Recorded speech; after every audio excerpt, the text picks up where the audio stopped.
계양구 효성동 일대에서는 주택 약 4천 세대가 들어서는 재개발 사업이 추진되고 있는데요. 보상 문제를 두고 원주민과 시행사 간 갈등이 이어지고 있습니다. 최근에는 일부 주민이 극단적인 선택을 시도하기도 했는데요. 시행사가 지난달부터 건물 철거 절차에 들어가면서 갈등이 더 심화될 것으로 보입니다. 김진재 기자입니다. 철근 구조물에 매달린 주민을 남성들이 끌어내려 구조합니다. 이윽고 구급차가 도착해 쓰러진 주민을 병원으로 이송합니다. 지난 22일 계양 효성구역 개발사업지 내에서 주민 한 명이 극단적인 선택을 시도했다 구조된 겁니다. 효성구역 도시개발 사업은 효성동 일대 43만여 제곱미터 부지에 주택 약 4천 세대를 공급하는 사업으로 내년 4월 분양을 목표로 사업이 진행 중입니다.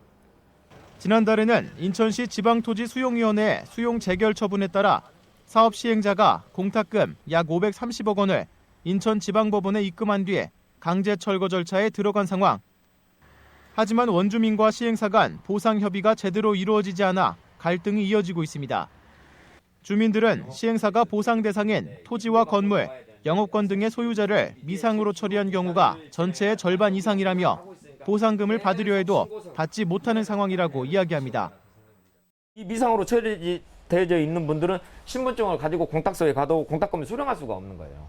그래서 이 사람들은 그러면 돈도 못 받고 나가지도 못하는 상황인데 나가라고 하니까, 그리고 나가지도 않았는데 공사를 하겠다고 그러니까 이런 일들이 벌어지고 있는 겁니다.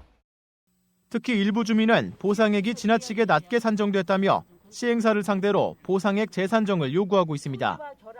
30년을 거주했는데 2,880만 원을 가지고 나가라고 그러는데 다음에 포크레인 들이대거나 사람 들이대면 내가 홀딱 벗고 휘발유 뿌리고. 이 같은 상황에 대해 사업 시행사 관계자는 지난해 주민들을 대상으로 소유권 소명 신청을 받았다며 당시 소명이 제대로 이루어지지 않은 경우에 대해 소유자를 미상으로 처리했다고 밝혔습니다.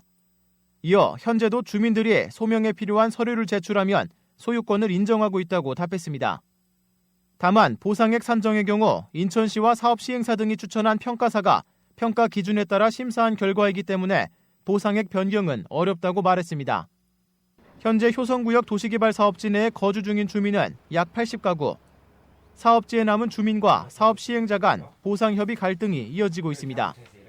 헬로티비 뉴스 김진재입니다.